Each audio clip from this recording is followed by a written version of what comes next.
what's up? Roger here with TenMileCreations. I started a print here of the multi-board. I really don't necessarily need this. I've got one little spot I thought about doing it.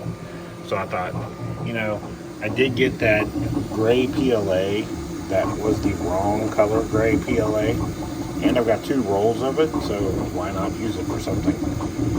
So that's what I'm doing. It is having a problem though, as you can see.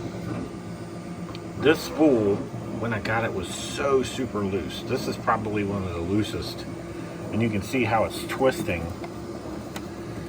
It's just so loose. It's twisted up around. I don't even know, to be honest. I can't even get it. Oh, sorry. I can't even get it loose. You can see it's twisted.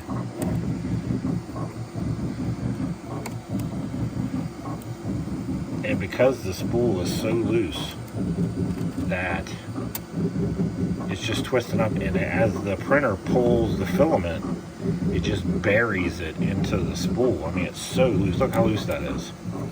It's super, super loose compared to like this. Even that. See how tight? Look how like loose and just. And you can see when they're loose like that, it's twisted.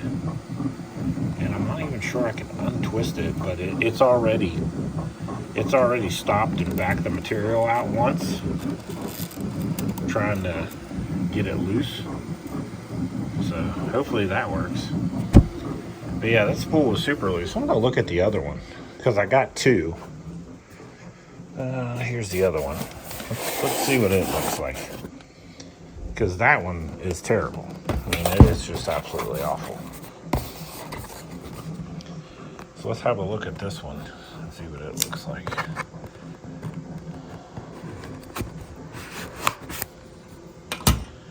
Okay.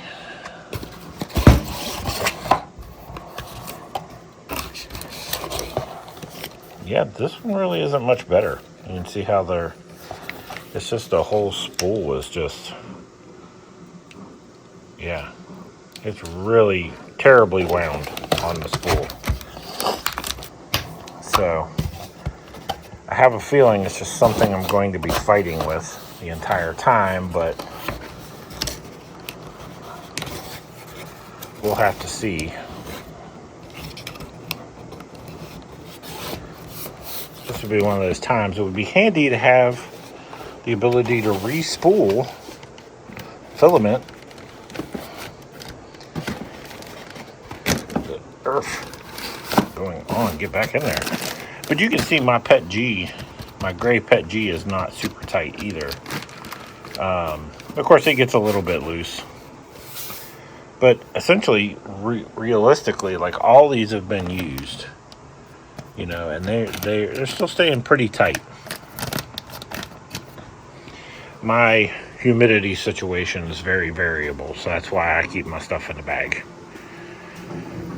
So you can see here, it's back to twisted up again already, And then every time I open this, but see how it's burying itself into the spool? Because it's trying to pull, and it's burying itself into the spool. I have a feeling it's going to be a problem. I have a feeling that, if I leave this to print overnight, it's going to stop because of this spool. But I try to design something every day, and I didn't today. I just didn't. After Thanksgiving, I was a bit uninspired today. I came in, I just didn't have anything I wanted to do. I went ahead and uploaded this design now that it's done. But this is a very specific design. This is for the SW16000 off-stamp vape mod. So if you have one of those disposables, the batteries disconnect. And this is a carrying case. So you would charge up 4 of those batteries, stick it in the carrying case, and then take it with you. And they hold securely in there. You don't have to worry about them falling out. Cool little thing, but it's to a very specific market that really isn't on Etsy. Now the good thing is that Etsy will still show up in a Google search thanks to Etsy. So if you put in SW16000 battery caddy or battery case, it will show up in a Google search. I just recently changed the name. I don't know why it's not. Oh no, I put secure case right there. So if someone searches for this particular a battery case, if someone says, man, I've got like 5 of these, wonder if they make a battery case, in a Google search, they should find it. So even though probably no one on the Etsy marketplace would be searching, we have the advantage of the fact that, you know, if it's on Etsy and someone searches for it, they may find it. Same reason I will probably list it on eBay too. That way I get the possibility of a couple hits, and we'll just go from there. I'm relatively new, and unlike a lot of the new sellers, I wonder if there's a certain level of fabrication to some of their stories, to be completely honest. Because some of these people act like they just hit the ground running, and I look at some of the products they're offering, and I'm like, there can't be that many people that are interested in that product.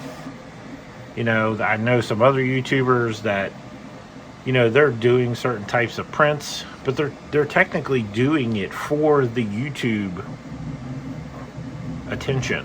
Okay, so they don't really care if 3D printing in itself becomes a successful business.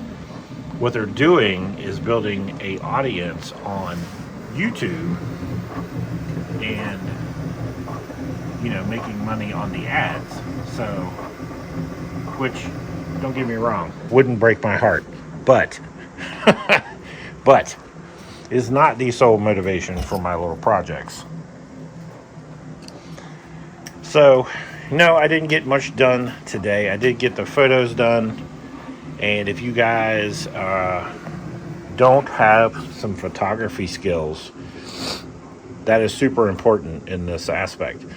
Not only creating these products, but you have to take great photos. You have to have multiple photos and multiple angles. I have a Sony A7R5. This is a Tamron 2.8, 35 to 150, I believe.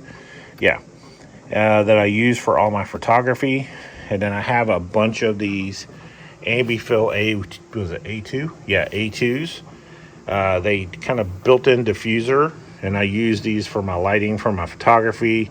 I use this for backdrop lighting. I use it for my key light when I'm doing my podcast. Like, I have multiples of these, and they're great little lights. So you definitely have to up your game. But I will admit, I didn't do much today. Day after Thanksgiving, I just chilled for a little bit. Alright guys, well, like I said, I was going to upload a video every day. I do every day, and that is today's video. Even though I didn't actually do any work, don't want to break the promise. Every day, I'm going to do a video and tell you what I'm doing to try to create a successful 3D printing business. And today I did absolutely nothing to move in that direction, other than create this listing.